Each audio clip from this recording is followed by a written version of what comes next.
Olá, sejam bem-vindos à live O Lado Plus da Saúde Mental. Eu sou a Joyce Roma e já te convido para participar com a gente, mandando as suas perguntas aqui pelos comentários. Logo vamos responder algumas, então conto com vocês.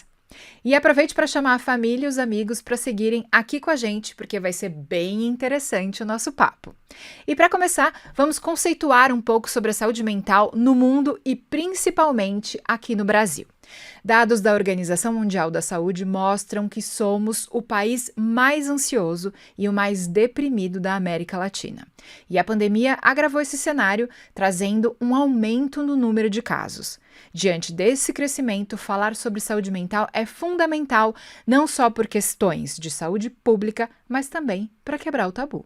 E a nossa convidada, Daiana Garbim, vai poder falar com propriedade sobre esse tema aqui pra gente. A pesquisa da World Mental Health Day, realizada entre 20 de agosto e 3 de setembro deste ano, pela Ipsos, com entrevistados em 30 países, aponta que 3 em cada 4 brasileiros se preocupam com sua saúde mental. Para a grande maioria dos respondentes do Brasil e do mundo, o bem-estar físico e o bem-estar mental possuem o mesmo grau de relevância ao avaliar a própria saúde. E para conversar com a gente, eu recebo o Ricardo Salem, diretor de saúde da Care Plus, e a jornalista e escritora Daiana Garbim. Sejam muito bem-vindos, Ricardo e Daiana. Bom dia, Joyce. É um prazer estar aqui com você, é um prazer estar aqui com a Daiana, falando um pouquinho, discutindo esse tema tão relevante para todos nós nesse momento e as contribuições que a Care Plus vem fazendo para estar sempre em linha com o que tem de melhor em relação à saúde mental. Oi, Joyce, bom dia, Ricardo, bom dia a todos os ouvintes da rádio, todos vocês que nos acompanham aqui pelo YouTube. É uma alegria imensa estar aqui nessa manhã conversando com vocês sobre esse tema que é muito importante. Fico muito feliz de ouvir nessa introdução que você fez que muitas pessoas já consideram que a saúde mental é tão importante quanto a saúde física. Há muito pouco tempo a gente vem conversando sobre isso e tentando mostrar para as pessoas que de fato a gente precisa tratar as nossas dores emocionais da mesma forma que as dores físicas. Então, acho que a gente vai ter um papo muito bacana nessa manhã. Quero agradecer ao Ricardo e à Care Plus pelo convite e a você, Joyce, e à rádio também. Estou muito feliz de estar aqui com vocês. Obrigada a vocês, a alegria é toda nossa. Ricardo, ficou evidente que com o isolamento e o medo da Covid-19, o número de casos de ansiedade e depressão teve um aumento considerável. Já existe alguma pesquisa que revela esse número? Sim, já existem vários dados que confirmam essa percepção que todos nós temos. Eu tenho certeza que, assim como eu, assim como você, cada um dos ouvintes tem cada vez mais contato com pessoas que estão sofrendo disso, que estão sofrendo e relatando o quanto que questões emocionais, questões mentais estão impactando as nossas vidas, né? Eu cito aqui uma pesquisa feita pelo CDC, que mostrou, com mais de 800 mil pessoas, que mostrou que o número de depressão e ansiedade aumentou mais de 200% nos Estados Unidos durante o período de pandemia, comparado com o período pré-pandemia. Um pouquinho dos números brasileiros em relação a isso, né? A Universidade Estadual do Rio de Janeiro publicou um artigo na Lancet alguns meses atrás, mostrando um aumento de 90% dos casos de depressão no Brasil durante o período de pandemia, também se comparado com o período pré-pandemia, né? E dentro da realidade da Care Plus, nós temos um programa que chama Mental Health, que foi lançado mesmo antes da pandemia, porque a preocupação com a saúde mental, ela já existia e ela já vinha numa crescente. A pandemia, ela potencializou muito isso, mas já era uma preocupação que nós tínhamos e nós lançamos um programa chamado Mental Health algum período antes da pandemia. E as inscrições que a gente tem nesse programa do Mental Health, eles subiram 90% em relação ao período pré-pandemia. Então, nós tínhamos um crescimento de cerca de 20% ao ano antes da pandemia e após 2020 esse número subiu para 90%. Então, ou seja, já existem evidências suficientes para que a gente comprove que a pandemia está sim impactando de uma forma bastante severa a saúde mental das pessoas. Ricardo, no Brasil foram aplicadas cerca de 307 milhões de doses de vacinas, ou seja, 63% da população foi imunizada. A partir do início da vacinação, o trabalho presencial se tornou uma realidade nas grandes empresas? Sim, sem dúvida alguma, o retorno ao trabalho, a discussão sobre o retorno ao trabalho já virou uma grande realidade dentro das grandes empresas e mesmo das empresas menores, né? Eu Uhum, acho que com a taxa de vacinação que nós temos, e o Brasil é um país que está, de uma forma bastante acelerada, conseguindo que a nossa população esteja vacinada, o brasileiro tem uma cultura pró-vacina, né? Ou uhum, seja, a gente está conseguindo que a quantidade de internações caia drasticamente, a gente está conseguindo que a mortalidade pela Covid caia drasticamente, né? E mesmo com as preocupações com as novas variantes, já existe um forte movimento em relação ao retorno ao trabalho, né? uhum, E essa preocupação em relação ao retorno ao trabalho, ela traz alguns fatores, porque você tem uma preocupação de manter a produtividade, de ganho de produtividade, que é uma pressão constante do mundo corporativo, e ao uhum, mesmo tempo de garantir que o estado emocional e físico dos colaboradores estejam sempre em primeiro lugar.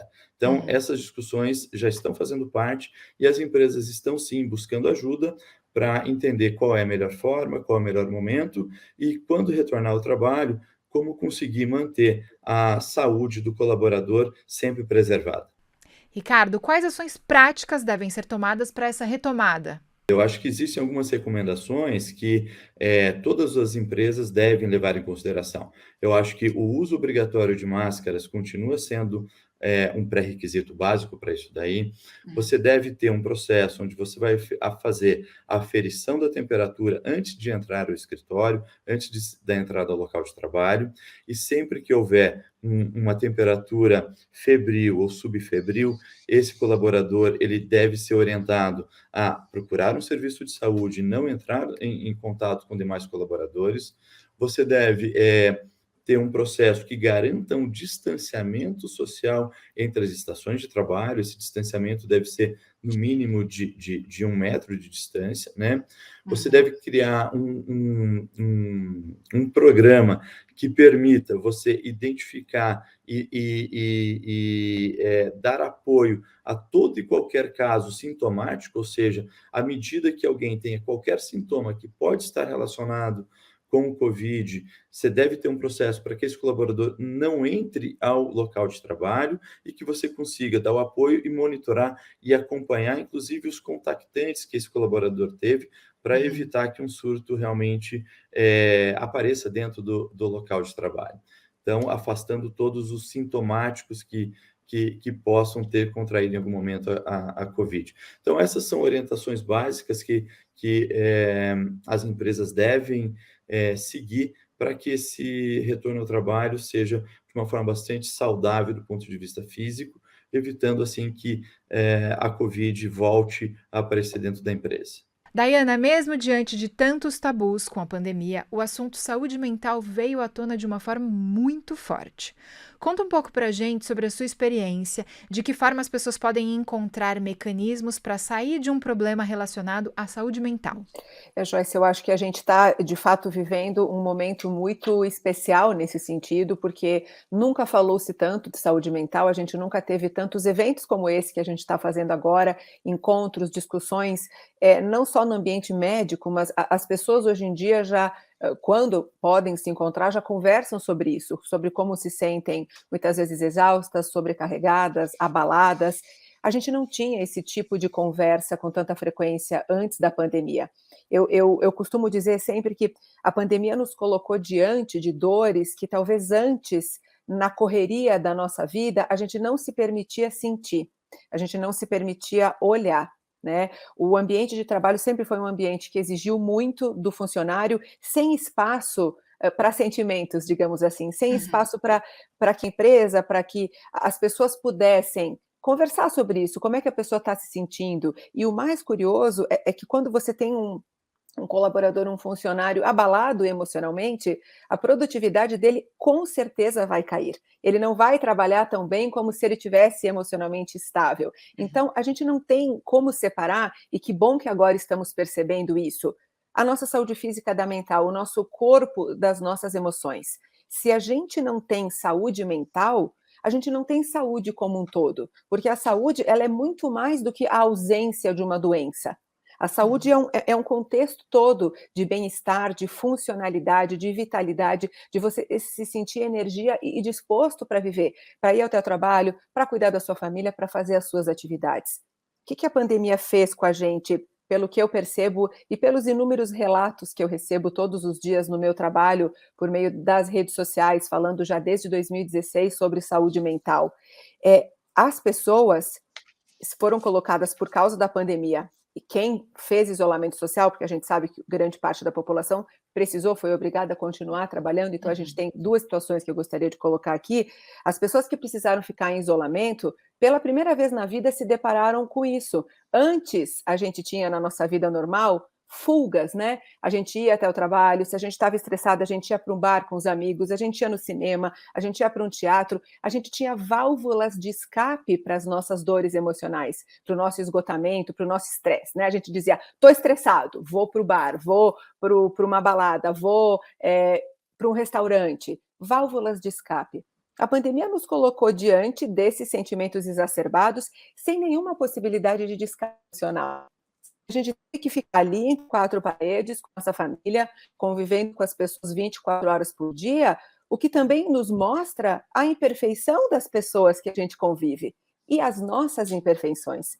Então, puxa, como é que a gente não vai estar exausto? Como é que as relações não vão ficar abaladas diante de tudo isso? E as pessoas que foram obrigadas a continuar trabalhando, aí conviviam com o medo de pegar a doença, né? Com o medo das situações. Então, todo mundo, de alguma forma, se abalou. E aí você me pergunta, como lidar com isso? Eu sempre acredito que, em primeiro lugar, é a gente se permitir sentir, sabe? Sentir que estamos com medo, sentir que estamos exaustos, sim, que estamos esgotados. E eu acho que, a partir de agora, aproveitar esse final de ano e encarar esse novo ano que vem aí, claro, com todos os cuidados que ainda, como o Ricardo colocou aí, muitos cuidados ainda vão ser necessários, mas com a esperança, sabe? Com a esperança de que vai melhorar, de que aos poucos a gente vai começar a retomar, porque também é muito fácil a gente ficar muito preso nesse esgotamento, nessa depressão, nessa ansiedade, e aí a nossa vida vai virando uma bola de neve e a gente não consegue mais dar conta. Então, se alguém está acompanhando a gente e está se sentindo dessa forma, se achar necessário, busque uma ajuda profissional. Eu sei que a gente vai falar mais sobre isso daqui para frente, mas eu acho que é muito importante a gente se permitir sentir as nossas dores emocionais. Queria só colocar para finalizar, Joyce, que já estou me alongando demais aqui, que não é motivo de fraqueza você estar com dor emocional, com uma depressão, com um transtorno de pânico. Você não é uma pessoa fraca por causa disso. Você é simplesmente humana. Seres humanos sentem isso. Que bom que agora a gente pode conversar sobre isso e acolher essa nossa humanidade. Perfeito. Ricardo, e como acolher funcionários que estão de luto? As empresas estão preparadas para esse tipo de situação? O que você aconselha? Joyce, eu acredito que algumas empresas estão, sim, mas a grande maioria delas, ela está preocupada e está em processo de se preparar, porque realmente o que a gente está vivendo agora é uma coisa totalmente nova para o mundo, para a nossa realidade e mesmo para o mundo das empresas, né? Ou seja, e você ter um ambiente laboral, um ambiente empresarial, onde o clima organizacional, que as pessoas estejam mentalmente saudáveis, né? Ele é, ao mesmo tempo, simples e, ao mesmo tempo, extremamente complexo, né? Porque se você conseguir com que, como a Daiana colocou, desenvolver dentro do ambiente corporativo, dentro do ambiente empresarial, laços pessoais, laços de amizade, laços de relacionamento, é uma das principais ações que você pode ter para melhorar a qualidade de vida dentro das organizações, né? Então, eu acho que as empresas atuando para aumentar esse desenvolvimento de laços sociais dentro das organizações é uma das principais estratégias que as empresas devem ter para melhorar a saúde mental de seus colaboradores e dentro das empresas, né? Existem algumas outras coisas que podem e devem ser feitas, né, para melhorar esse clima dentro das empresas, né?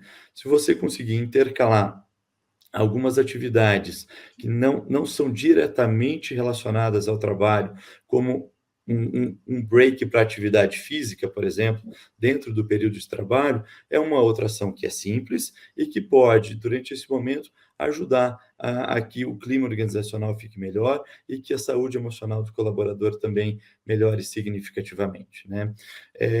A gente gosta de citar sempre quando a gente traz esse assunto de como que as empresas podem atuar no processo de luto e no processo de adoecimento mental do colaborador, o nosso programa do Mental Health, né? É um exemplo de uma estratégia que nós, CarePlus, desenvolvemos para nós como empresa e para os nossos clientes corporativos também, uma forma de apoiar nesse processo de luto e no processo de adoecimento mental.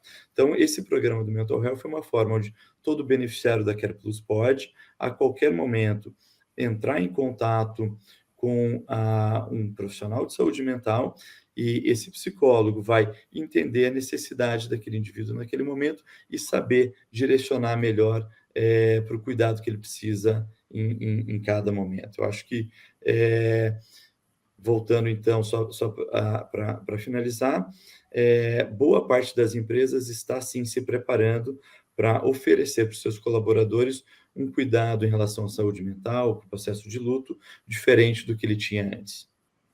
Perfeito. Ricardo, como promover um ambiente de trabalho mais saudável, mesmo diante de todas as cobranças e problemas do mundo corporativo? Essa é a pergunta de $1 bilhão, né? Eu acho que todos nós que somos do mundo corporativo, a gente se depara com esse questionamento, porque ao mesmo tempo que nós temos uma pressão constante por resultado, por ganho de produtividade, por eficiência, né? Nós temos também a necessidade de buscar com que os colaboradores, que as pessoas que trabalham conosco, elas estejam emocionalmente bem e possam trabalhar cada vez melhor, né? Não há dúvida alguma que um funcionário que ele está psicologicamente impactado, que ele está com problema em relação à sua saúde mental, ele vai ter uma queda de produtividade, ele vai produzir menos, ele vai se afastar mais. Depressão já é uma das principais causas de afastamento do trabalho. Então, ou seja, por mais que seja complexo, eu acho que as organizações já entendem que essas duas forças elas devem caminhar juntos e na mesma direção. Você deve buscar alguém de produtividade, mas ao mesmo tempo você tem que buscar estratégias que vão promover uma melhor saúde mental dos nossos colaboradores e das pessoas que trabalham conosco, né? Então, existem já uma série de iniciativas, né, que buscam apoiar os gestores das empresas em relação a como que a gente consegue sensibilizar as pessoas da relevância da saúde mental para o seu colaborador. E às vezes as coisas são simples, só do gestor ouvir qual é a mudança, o que está impactando no dia a dia de cada um. Então, alguns exemplos, por exemplo, que a pessoa tem que entrar no trabalho às 8 da manhã, mas a creche que ela deixa seu filho abre exatamente às 8 da manhã, essa pessoa não vai conseguir trabalhar direito, porque ela vai ter dificuldade para conseguir adequar o problema dela, a questão que ela tem em relação à sua vida pessoal, com o horário que ela tem em relação ao trabalho. Então, algumas vezes, uma pequena mudança de horário, 15, 20, 30 minutos, podem ajudar a você resolver um problema que é pequeno por parte da empresa, mas pode ser de uma relevância significativa e mudar a vida do indivíduo. Então, eu acho que o principal recado é que a preocupação com garantir que o colaborador esteja psicologicamente apto e mentalmente bem, né, ele é tão importante quanto os ganhos de produtividade que as empresas vêm buscando ao longo dos anos. Perfeito. Joyce, se você me permite só acrescentar uma coisa nessa resposta do Ricardo, eu acho, Ricardo, que a gente tem percebido também que todas as empresas, e agora falando de fato, a gente sabe que todas as empresas precisam do faturamento e do lucro, e que isso é muito importante, né? A gente não pode idealizar aqui um mundo em que, tudo bem, a gente vai abrir mão dos ganhos. Entretanto, todas as empresas, se colocarem no papel o gasto com afastamentos de trabalho por doenças emocionais, se esse gasto fosse investido em saúde mental, a empresa teria menos gasto, teria mais lucro, porque já se sabe que os gastos com saúde mental e afastamento são enormes. Então, por que não as empresas pensarem numa ação preventiva? Como é que eu posso ajudar o meu funcionário? E começa por essa simples medida que você, Ricardo, acabou de colocar, né? O que será que o meu funcionário precisa? E aí entra a comunicação, o diálogo, que às vezes é tão falha nas corporações. Será que se eu deixar o meu funcionário entrar 30 minutos depois, eu não dou um ganho enorme na qualidade de vida dele? Será que agora, com o retorno ao trabalho presencial, se eu conseguir fazer um esquema na minha empresa com que uma vez por semana o funcionário não vá, para que ele possa priorizar outras questões? Às vezes isso muda a vida de uma pessoa. Ou, enfim, uma outra sugestão, se toda empresa tivesse um programa de atendimento psicológico com um custo mais acessível para o paciente, o que eu quero dizer? Terapia. Terapia muda a vida das pessoas, mas no Brasil a terapia ainda é um tratamento que tem um custo altíssimo, a gente sabe disso.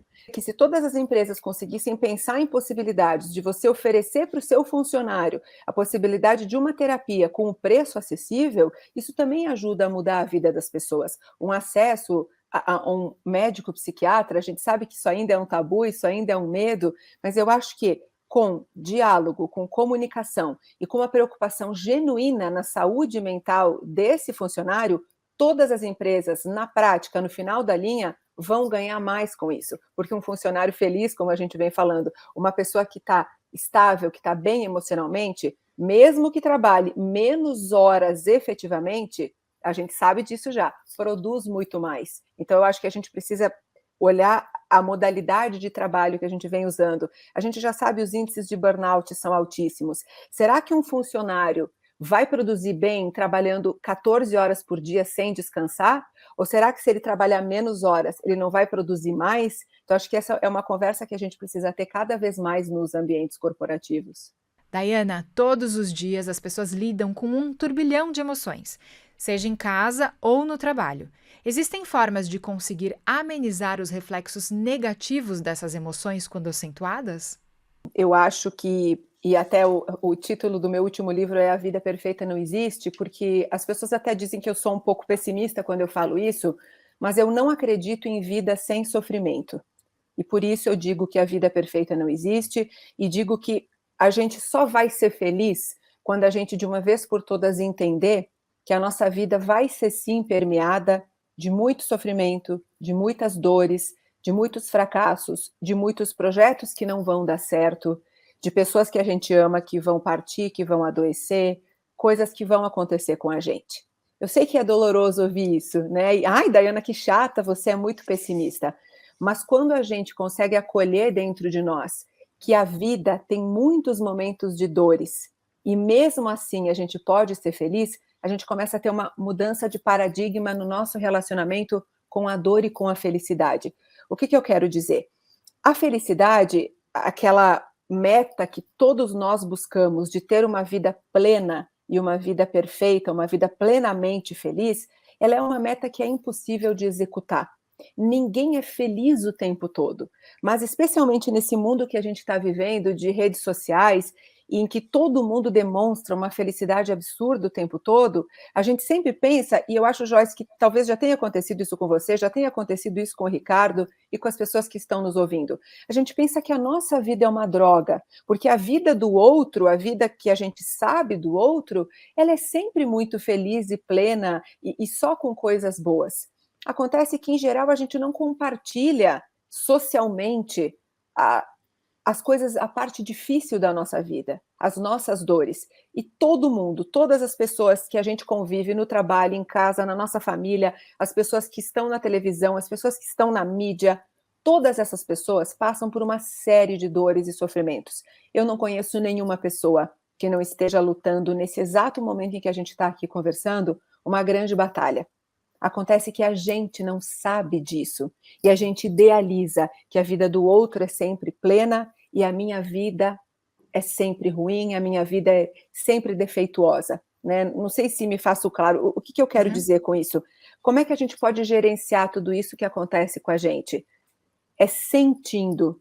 Se hoje eu estou aqui conversando com vocês, podendo compartilhar tudo isso é porque eu vivi momentos de muitas dores na minha vida. E por isso eu comecei a fazer esse trabalho com saúde mental. E eu posso dizer para vocês de coração, eu sei o que é perder a vontade de viver. Eu sei o que é não querer levantar da cama porque você acha que a sua vida não faz mais sentido.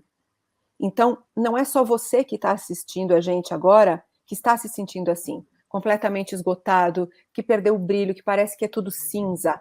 Essas coisas acontecem. Muitas vezes na nossa vida, a gente vai ter episódios de muita tristeza, de lutos, de perdas, de fracassos. A gente está falando muito aqui do ambiente corporativo. Quantos projetos vão ter que dar errado para um dar certo? Né, Joyce? Quantos programas você apresenta aí que dá tudo perfeito, que não dá nenhuma falha técnica? Essa nossa live já deu algumas falhas técnicas hoje. Isso significa que essa nossa conversa não vai ser muito importante e fazer sentido, porque uma linha dá errada? Então, acho, Joyce, que o primeiro é a gente entender. Nada vai ser com perfeição na nossa vida. Se a gente projetar sempre, vou ser feliz para um ponto lá adiante, em que tudo vai dar certo, e que você vai ter uma vida plena, sem dor e sem sofrimento, a gente nunca vai ser feliz. Então é acolher. Erramos, somos defeituosos, às vezes sentimos depressão, ansiedade, tristeza, às vezes parece que nada mais faz sentido, e às vezes a gente vai viver um momento esfuziante de alegria. E a vida é assim. Acho que o Ricardo, que é médico, vai me entender que quando a gente vê os batimentos do coração, é sempre assim, né? Com altos e baixos. O único momento na nossa vida em que fica uma linha reta, plena, é quando a gente morre. Então a vida é assim, é sempre altos e baixos.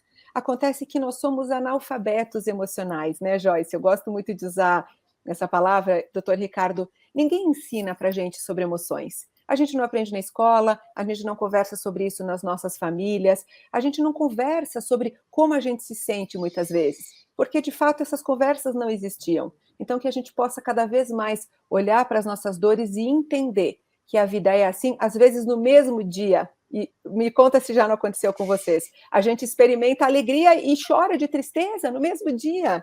Então que a gente possa perceber e acolher isso, né? Perfeito. Daiana, não acho você pessimista, não, acho você realista. Pois é. Bem realista. Daiana, no dia a dia, como familiares e amigos podem ajudar uma pessoa que não está estável emocionalmente? Essa é uma questão muito importante, Joyce, porque a família é geralmente o pilar, né? A família deveria ou poderia ser o nosso pilar de sustentação. Quando a família não compreende, por falta de informação mesmo, ou por uma dificuldade de aceitar que alguém da família está doente, isso fica muito difícil. Porque todos os psicólogos e psiquiatras e psicanalistas que são meus colaboradores no meu trabalho sempre explicam que geralmente a pessoa não adoece sozinha. A família toda adoece quando a gente tem uma doença mental.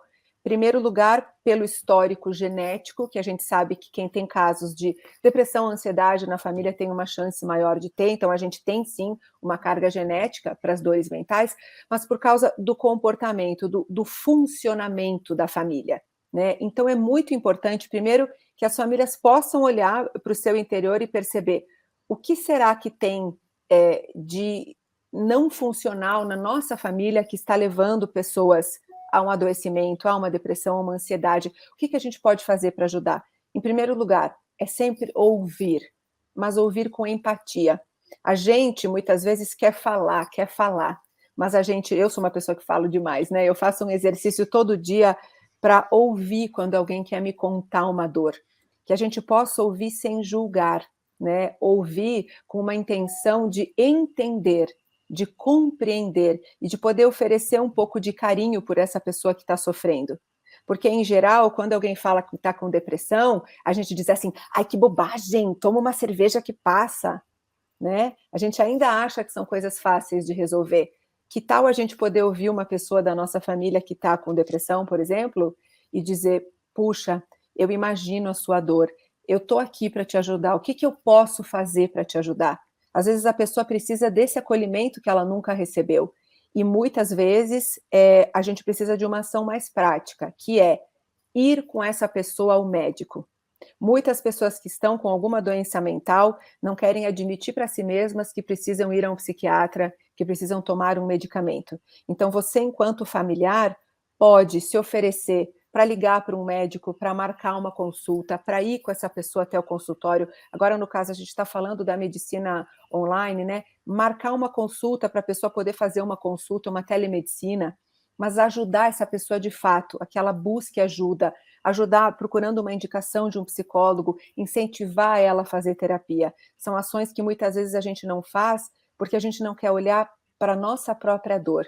Então, que a gente possa sempre auxiliar esse familiar. Mas se você me disser uma coisa, Joyce, eu diria ouvir com carinho, ouvir sem julgar, porque de julgamento o mundo está muito cheio e as pessoas estão muito cansadas. Agora, alguém para te estender a mão, para te acolher e para dizer, eu imagino a sua dor, aí infelizmente a gente tem pouca gente, muitas vezes até dentro das nossas famílias.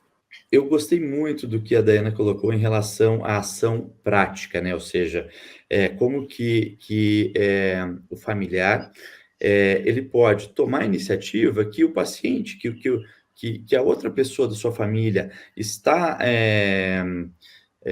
está no processo de entristecimento, que está talvez deprimida, né? Ela não vai ter a iniciativa de pegar o telefone e ligar para agendar uma consulta. Ou seja, muitas vezes eu acho que essa ação prática, né, ela não existe, né, por parte de quem está com o sintoma. Então, o familiar que consegue identificar que vai ter a habilidade de ouvir e ter a iniciativa, né, de mover e buscar um profissional de saúde para ajudá-lo, eu acho que é essencial, né? Então, eu gostei bastante dessa consideração que a Daiana colocou, né? Ou seja, de se mover para fazer isso, né? E eu acho que uma outra questão que eu destacaria, né? Eu acho que todos nós, mesmo que a gente não consiga reconhecer em nossos familiares ou nas pessoas que convivem conosco alguém que esteja mentalmente sofrendo, alguma coisa assim, a gente tem que se preparar, porque isso vai acontecer, né? Ou seja, eu acho que a sensibilização, todos nós estarmos cientes de que o assunto de saúde mental, em algum momento, ele vai fazer parte da nossa vida, do nosso cotidiano, e que a gente deve se preparar, estar preparado para esses passos de ouvir e depois tomar a iniciativa de apoiar e de agir, né, são essenciais. Perfeito. Se vocês puderem colocar aqui para mim os comentários dos ouvintes, aí a gente vai contando. Márcia Pimentel falou, live incrível, sou fã da Dai. Ai, que amor, obrigada, Márcia. Gilson, que pessoas lindas. Obrigada, Gilson. Obrigada. Muito bom, Renata Alves Maia, bom dia. Tema extremamente importante. Importante mesmo. João Carlos Lourenço. João está escrevendo aqui. Só dizendo que está aqui de Guarulhos, que ele está ouvindo a gente. Muito obrigada, João. Ricardo, conta um pouco pra gente de que forma as doenças mentais podem estar associadas às doenças físicas, porque sabemos que existe um grande tabu também em relação a isso. Porém, é importante termos em mente que as duas formas de saúde são essenciais. Já existem muitas e muitas evidências científicas de como um processo de depressão, por exemplo, ele pode impactar significativamente na imunidade da pessoa, com uma queda significativa da imunidade. Então, isso daí vai levar uma maior probabilidade de desenvolver doenças infecciosas, por exemplo. Então, esse é um exemplo simples, né? Ou seja, onde você já tem evidência científica de como a depressão ela vai impactar no sistema imunológico e, consequentemente, vai levar ao aparecimento de uma doença física. Mas existe muito mais do que isso, né? Eu acho que, como a Daiana colocou bem, né? Todos nós, a humanidade, a gente está convivendo diariamente com coisas que vão aumentar nosso nível de estresse, nosso nível de angústia, nosso nível de ansiedade. E isso faz parte do dia a dia de todos nós, né? Mas o nosso organismo, ele está preparado para se adaptar a essas flutuações, né? Quando, por algum motivo, essa adaptação do nosso organismo a essas variações de ansiedade, de estresse, ela não ocorre, e isso pode ocorrer por N razões, é aí que o processo de adoecimento ocorre. Então, quando esse nível de estresse, ele deixa de ser temporário e passa a fazer parte do dia a dia do indivíduo, das pessoas, né, ele vai começar a levar a acometimentos também físicos, né?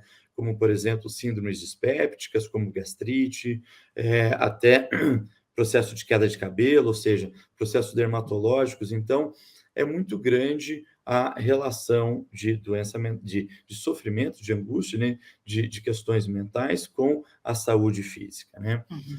O inverso também é verdadeiro, né? Se você tiver uma medida que você pode fazer para melhorar o seu estado mental, é, por exemplo, você investir também na melhoria das suas condições clínicas. Se você tiver uma atividade física diária, recorrente, você está prevenindo doenças mentais. Então, o inverso é verdadeiro. Você cuidar do seu corpo também vai te ajudar a você manter um estado emocional mais estável e melhor, né?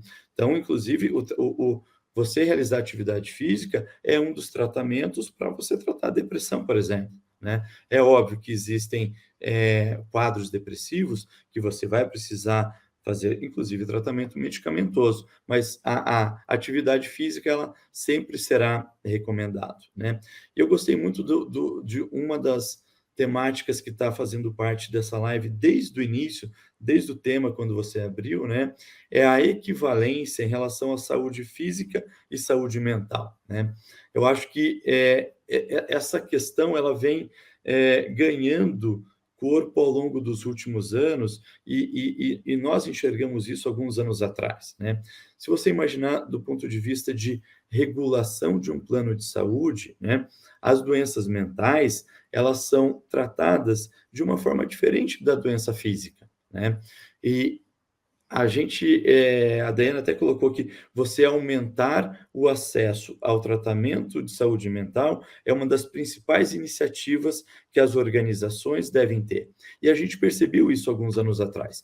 Então, quando a gente olhou para esse assunto e reconheceu que as doenças mentais estavam sendo tratadas de uma forma diferente, a gente se propôs a criar um programa justamente equalizando e oferecendo o mesmo modelo que a gente tem para a saúde física para a saúde mental. E um exemplo simples é sessões de terapia. Então, um paciente da CarePlus, um beneficiário da CarePlus, que tenha uma indicação médica de fazer continuamente sessões de terapia para tratar sua depressão, ele não vai ter limitado a quantidade de sessões que é prevista pelo rol. Nós vamos garantir que enquanto aquela condição clínica estiver presente e ele não estiver 100% recuperado, ele vai poder continuar fazendo sessões de terapia. Exatamente igual na fisioterapia, por exemplo, que é um procedimento mais relacionado com a saúde física. Então, um paciente que tenha feito um tratamento ortopédico e precise fazer continuamente sessões de fisioterapia, ele não tem um limite de sessões, igual ele tem para a psicologia. Então, os beneficiários da CarePlus, que estão dentro do Mental Health, eles passam a ter esse benefício. A gente considera a saúde mental com a mesma equiparação com saúde física. Perfeito. Você quer completar com alguma coisa, Daiana? Eu acho que é muito importante o que o Ricardo colocou, porque, veja, é muito difícil uma pessoa conseguir curar ou encontrar uma boa melhora com apenas 5 ou 10 sessões de terapia, né? A gente está falando de dores que a pessoa carrega, às vezes, há anos, há 10, 20 anos, e que eclodiu naquele momento. O tratamento com a psicoterapia, ele não costuma ser rápido. E ninguém questiona se alguém quebra a perna e precisa de 50 sessões de fisioterapia. Mas, em geral, não é oferecido um número grande de sessões de terapia. Então, nesse sentido, eu acredito que a gente precisa de uma mudança de paradigma da cultura da saúde emocional no nosso país. E os planos de saúde têm esse papel, que isso é muito importante, que eles possam tratar dessa mesma forma como o Ricardo está colocando para a gente, a saúde mental e a saúde física.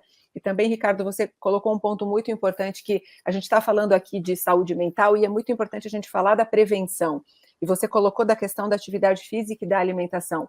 Absolutamente todos os médicos, psicólogos e psiquiatras que eu entrevisto, e esse ano eu fiz dezenas de lives sobre isso, todos eles falam: cuidar da nossa saúde mental é cuidar da nossa alimentação e da nossa atividade física, ter momentos de contato com o sol, andar, pegar um pouco de sol, ter contato com a natureza, movimentar o corpo. E aí você não precisa ir para uma academia puxar ferro, a gente não estava falando disso, né? A gente sabe que muita gente não gosta. É você movimentar o seu corpo de alguma forma, uma caminhada ao ar livre. 30 minutos de caminhada ao ar livre já faz muita diferença. Então, de novo, né, eu sei que eu estou repetitiva aqui, mas, Ricardo, a gente está trazendo isso desde o começo, a Joyce também colocou lá no começo. Cuide da sua saúde mental como você costuma cuidar do corpo. E cuide do seu corpo para que você tenha saúde mental. As coisas estão completamente ligadas. Dayana, como podemos evitar desequilíbrios emocionais? Queremos dicas. Como diz o Ricardo, essa é a pergunta de de $1 milhão, né? Eu realmente acho que, assim, muitas coisas na nossa vida a gente não vai conseguir evitar, porque o Ricardo colocou em algum momento que quando a gente fala de doença mental, a gente fala muitas vezes de algum desequilíbrio, né, hormonal, de desequilíbrios biológicos, orgânicos do nosso corpo, do nosso cérebro. Nesses casos, a pessoa vai precisar provavelmente de uma medicação antidepressiva e muitas vezes, o que também é muito importante da gente falar aqui, uma pessoa que tem uma diabetes, uma doença do coração ou qualquer outra doença, às vezes doenças crônicas, como a gente chama, às vezes ela vai precisar de medicação a vida toda. Muitos estudos já vêm mostrando que pessoas que têm depressão crônica, transtorno bipolar, ou transtorno do pânico, transtorno de ansiedade, muitas vezes também vão precisar de medicação para isso a vida toda. Só que isso é um grande tabu na nossa sociedade. Só que a gente precisa aceitar, precisamos tratar as doenças mentais também como doenças crônicas, quando esse for o caso, né? Então, a medicação para isso precisa ser colocada de uma forma um pouco mais natural. Por que você vai perder qualidade de vida por vergonha de precisar de uma medicação? Então, a Marcela escreveu ali a palavra vergonha, e essa palavra, para mim, ela tem um impacto muito grande quando a gente fala de saúde mental. As pessoas têm vergonha de sentir algum problema emocional, porque a gente associa isso a uma falha de caráter, a uma fraqueza, a uma vulnerabilidade que eu deveria esconder. E a gente não precisa ter, a gente não deve ter vergonha de ter nenhuma doença. Muitas doenças podem acometer a gente. Ninguém tem vergonha se caiu e quebrou uma perna. Por que a gente vai ter vergonha de ter depressão, de ter ansiedade? E eu acho que, junto com esse entendimento de que somos humanos e adoecemos sim, vem a autorresponsabilidade, que é nisso que eu queria responder a sua pergunta, Joyce. A gente precisa ter a autorresponsabilidade de admitir quando estamos doentes e precisamos de ajuda, de seguir o tratamento como o médico mandou, de não parar uma medicação de sistema nervoso central sem a orientação de um médico, porque quando a gente para de tomar o remédio de uma maneira abrupta, você pode ter crises muito mais fortes, de você seguir na terapia, por mais doloroso que isso possa ser, e buscar outras possibilidades de, os especialistas chamam de regulação emocional. Eu não gosto muito dessa palavra regulação, porque parece que a gente vai poder regular por vontade própria, e a gente sabe que isso é muito difícil. Mas eu gosto de falar em a gente buscar alternativas para a gente conseguir se conhecer um pouco mais, de autodesenvolvimento, sabe? Onde eu quero chegar? Eu consegui buscar isso por meio da meditação. A prática da meditação foi uma coisa que teve um impacto muito importante na minha saúde mental. Para muitas pessoas, a meditação não vai ter espaço, porque a pessoa não gosta, não consegue. Então, uma atividade física pode ser um meio de você regular o seu humor, de você conseguir entender tudo o que se passa com você. Ter momentos de lazer, ter hobbies, ter atividades, eu não sei, ler um livro, assistir um filme, pintar um quadro, brincar com os seus filhos, pular com crianças. Eu acho que a gente não tem uma fórmula perfeita aqui, uma receita de bolo para dar. Cada pessoa vai ter que buscar atividades no seu dia a dia, e eu estou falando de coisas de 10, 15 minutos por dia, de autocuidado. Então, se você gosta de meditar, fecha os seus olhos, se conecta com o seu corpo, respira fundo, toma um banho quente, lê um livro, deita na cama de olhos fechados e escuta uma música que você gosta. A gente já sabe que a música tem um impacto muito bonito, muito importante nas nossas emoções. Então, enfim, procure, na sua possibilidade da sua vida, do seu dia a dia, da sua rotina, se dar de presente todos os dias, pelo menos 10 minutinhos de autocuidado. Acho que isso você já vai ver que vai fazer uma grande diferença, porque você fala para você mesmo, eu me cuido com carinho, eu me cuido com respeito, eu posso cuidar de mim, eu posso ser um bom amigo para mim mesmo e para mim mesma. e isso de alguma forma pode ajudar a mudar a nossa relação com as nossas dores, com os nossos sofrimentos e trazer um pouco mais de autocompaixão, de qualidade de vida para a sua vida, algo que você pode se dar, sem esperar que o outro te dê um acolhimento e um aconchego. A gente chama isso de autocompaixão, né? Algumas pessoas torcem o nariz para esse termo, mas eu acredito muito nisso. É você se dar de presente alguns minutinhos de autocuidado todos os dias. Perfeito. Joyce, se você permitiu, eu queria complementar um pouquinho Por favor. a questão do tabu que a Dayana colocou, né? E como que esse assunto tabu, ele também assim como a Dayana colocou, deve ser analisado do ponto de vista individual, cada um, né? Ou seja, o tabu para uma pessoa é diferente do tabu para outra pessoa. Eu queria daí trazer o tema de telesaúde, telemedicina, telepsicologia, e como que esse assunto, ele impacta diferentes pessoas, né? Algumas vezes a tela, né, ele é um tabu para você. Você quer conversar, você quer olhar no olho da pessoa, você quer estar perto, você quer ter essa interação física, você quer ver, você quer estar presente no consultório do profissional para poder se abrir. Por um outro lado, existe um grande número de pessoas que a tela, né, que a telepsicologia, que a telemedicina, ela foi uma grande quebra de tabu, né? Ou seja, quantas pessoas elas evitavam ir até o consultório de um psicólogo ou até o consultório de um psiquiatra para não tinham um receio, tinham vergonha, como trazendo a palavra que foi colocada, né, de ser vistos numa sala de espera de um profissional de saúde mental e de como aquilo poderia estigmatizá-la, né? Então, a telemedicina, ela veio quebrando totalmente esse tabu e permitindo que essas pessoas que antes tinham essa vergonha, esse receio, né, eles pudessem, na segurança da sua casa, né, ou seja, totalmente protegidos, começar a ter acesso, começar a ter contato com um profissional de saúde mental. E à medida que o tratamento evolui, que seus medos vão diminuindo, suas angústias vão diminuindo, aí sim ela passa a escolher se a continuidade do tratamento vai ser presencial, se vai ser virtual, ou seja, mas daí passa a ser uma escolha dela. Então, eu gosto muito de dar o exemplo de como que viabilizar para que o tratamento de saúde mental também seja feito através de plataformas seguras, né, de telemedicina, de telepsicologia, é uma forma de você quebrar tabu, de você facilitar o acesso, de você melhorar a vida de cada indivíduo que está nos ouvindo agora. Ricardo, e se você me permite também, eu acho que a telemedicina, ela leva profissionais, médicos qualificados também a pessoas que antes não tinham acesso. Então, assim, eu sou de uma cidade do interior do Rio Grande do Sul. A gente não tinha acesso a tantos médicos como você tem nos grandes centros, nas capitais. A telemedicina leva médicos capacitados a pessoas que não teriam esse acesso. E um depoimento pessoal, assim, Ricardo, que eu sei que eu já te contei isso, eu sempre tive muito receio de chorar na frente das outras pessoas, sabe? Por essa vergonha, enfim, de me mostrar fraca, de me sentir vulnerável. E eu tinha muita vergonha de chorar na frente da minha analista. Desde que veio a pandemia e eu comecei, Joyce, a fazer a análise, a terapia online, eu consigo chorar muito mais, porque eu sei que ela não está me vendo chorar. Né? Ou porque tem a tela, e se ela vê, eu não estou lá no consultório chorando. Então, veja, enquanto para algumas pessoas pode inibir, eu me senti mais livre para deixar fluir aquela emoção.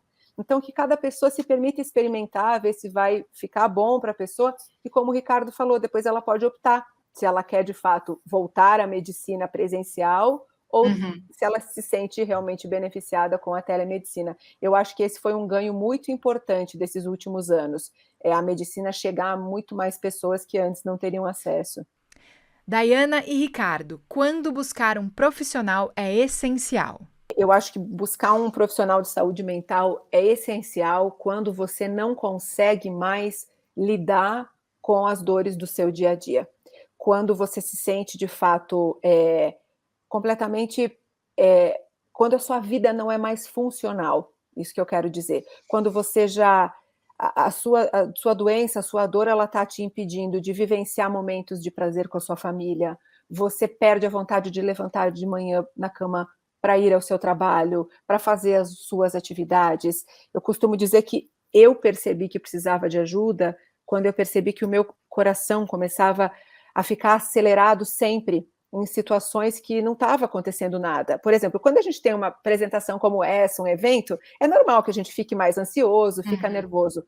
Quando isso acontece o tempo todo no seu dia, você está em casa, você está em atividades tradicionais e você se sente sempre sobrecarregado, ruminando pensamentos, quando não é mais uma escolha. Eu falo que a doença mental chega quando você não tem mais escolha, você perdeu a oportunidade de escolher se você quer ou não ir, se você quer ou não sentir aquilo, se você quer ou não chorar. Parece que a emoção toma conta da sua vida e você não consegue mais lidar com isso. Eu acho que esse é o momento que, de fato, você precisa procurar uma ajuda médica. Mas eu também acho que a gente pode procurar ajuda antes disso.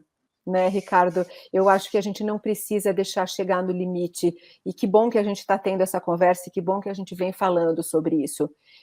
Qualquer pessoa que não está conseguindo lidar com qualquer dor, pode ser um luto, a gente vive muitos lutos, né? O luto não é só a morte de uma pessoa, um luto no trabalho, uma perda de emprego, uma perda de renda, um projeto que deu errado, são inúmeros lutos. Sempre que você sentir que não está dando conta sozinho, busque uma ajuda psicológica. De novo, não é motivo de vergonha precisar de ajuda psicológica. Se a gente parar para pensar, eu acho, se todo mundo que estiver assistindo essa live colocar a mão na consciência, eu aposto que todo mundo se beneficiaria tendo uma ajuda psicológica. Perfeito. Diga, Ricardo, por favor. Eu acho que o que a Diana colocou completa totalmente esse quadro, né? O que eu podia tentar colocar sobre uma outra perspectiva, né? Eu acho que como que as empresas podem participar desse processo, né? Eu acho que o que a gente está discutindo aqui de ações que a sociedade, que nós podemos fazer para participar da prevenção do adoecimento mental, né? Então, ou seja, participar dessa live, as famílias conversarem sobre esse assunto, né? Ou seja, que esse assunto faça parte do dia a dia, a conversa habitual que traga assuntos de saúde mental. Isso daí vai diminuindo os estigmas, vai fazendo com que que o conhecimento esteja presente no dia a dia de todos nós, né? E as empresas têm um papel extremamente importante em relação a isso. Eu acho que sensibilizar todas as lideranças, todos os gestores das empresas, de que o estado emocional do seu colaborador, ele é importante e que, como a gente já discutiu aqui antes, uma pessoa psicologicamente bem, né? Ou seja, que esteja mentalmente sã, ela vai produzir muito mais, ela vai evitar desperdício, ela vai evitar custos, ela vai, inclusive, adoecer menos e vai se afastar menos. Então, esse processo de sensibilização das empresas, das lideranças das empresas, da importância de você ouvir o colaborador, de você fazer pequenas mudanças, de você dar o primeiro apoio, orientando ele e mostrando que o que ele tem não é algo ruim, muito pelo contrário, assim, ou seja, que é algo necessário cuidar, ou seja, trazer angústias de casa não é ruim, é necessário você trazer, é necessário você saber ouvir o seu colaborador e poder dar o apoio que ele precisa para procurar a melhor ajuda no melhor momento. E programas como a gente oferece do Mental Health é um programa que dá esse apoio tanto do mundo corporativo quanto para o indivíduo, colocando uma rede de psicólogos para ouvir e poder direcionar para o melhor cuidado possível. Olha, eu tenho mais um monte de perguntas aqui, mas a gente está caminhando para o final. Eu quero saber se tem alguma pergunta de ouvinte. Vocês podem colocar aqui para mim?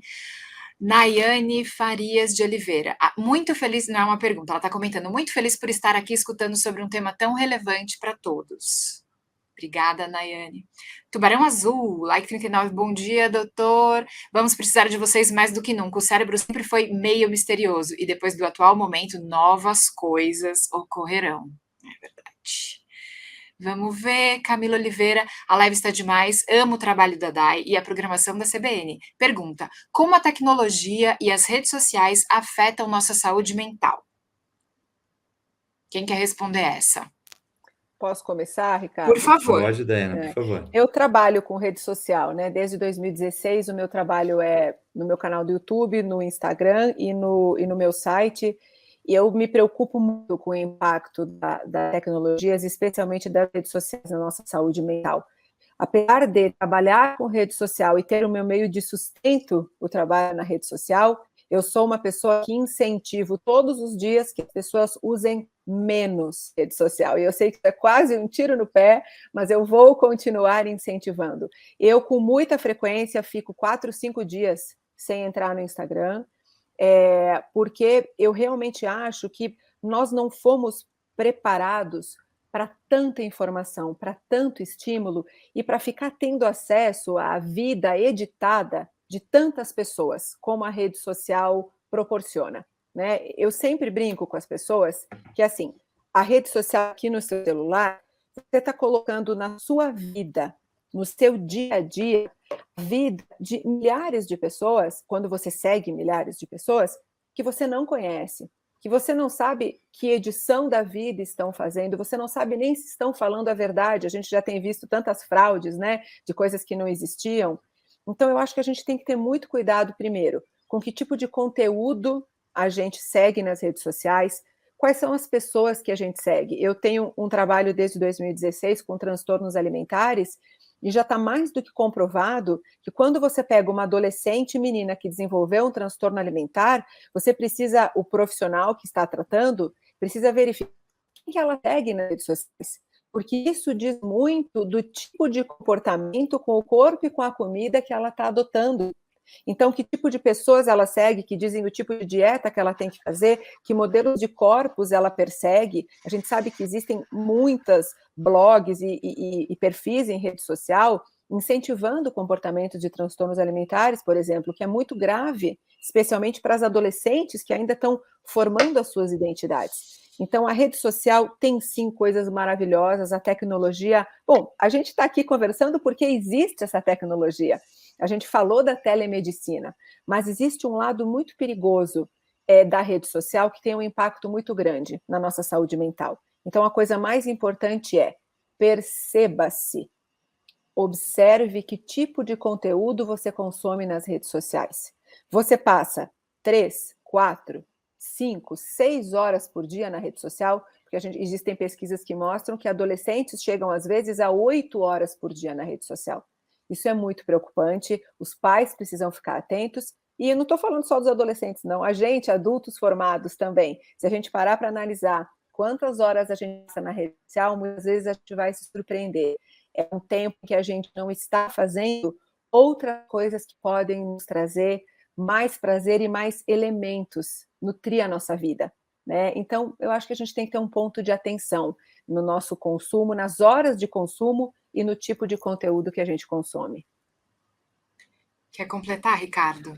Eu quero, eu acho que assim, a curadoria do conteúdo, conforme a Dana colocou, é a principal questão, né? Assim, o ser humano nunca teve tanta facilidade de acesso à informação de qualidade, com conteúdos bons, né? Então, ou seja, se você conseguir realmente direcionar rede social, ou seja, tecnologia, mídia, internet, né, para acesso a conteúdos bons, você faz com que a tecnologia contribua imensamente para o seu desenvolvimento, né? Então, eu acho que essa questão que a Dana colocou, da curadoria do conteúdo, é o principal ponto, né? Então, sou extremamente adepto à tecnologia, telemedicina, nós somos extremamente fãs e incentivadores do seu uso, né? Então, eu não tenho dúvida que a tecnologia ela tem o potencial de impactar muito positivamente as nossas vidas. Perfeito. Bom, infelizmente agora a gente está indo para o final mesmo. Eu quero saber se tem algum motivo. Xênia Cesário, excelente live, obrigada CBN. Dr. Ricardo, parabéns pela abordagem do assunto. Me sinto honrada em fazer parte de uma empresa que se preocupa com a saúde mental dos colaboradores. Muito bom. Infelizmente, nossa live está chegando ao fim. Eu quero agradecer a todos vocês que acompanharam a nossa transmissão e, claro, eu quero agradecer muito a participação da jornalista Daiana Garbim. Muito obrigada, Daiana. Joyce, eu que agradeço, obrigada pela sua condução brilhante aqui, obrigada a todos que participaram, mais uma vez, Ricardo, muito obrigada pelo convite, contem sempre comigo, é uma alegria imensa falar sobre saúde mental, estou sempre à disposição, e um ótimo final de ano para todos vocês, um beijo enorme. E também quero agradecer ao diretor de saúde da Care Plus, Ricardo Salem, muito obrigada, Ricardo, pela sua presença aqui com a gente. Excelente, Joyce, muito obrigado. Realmente a condição foi fantástica, foi muito gostoso conversar com vocês. E Daiana, mais uma vez, assim, é sensacional participar de conversas com você e tenho certeza que todo mundo que nos ouviu hoje aprendeu muito com você e Imagina. vai levar isso para sempre. E você? Quer saber mais sobre tudo o que falamos hoje? Então é só acessar querplus.com.br. Eu sou a Joyce Roma e a gente se encontra numa próxima live. Até já!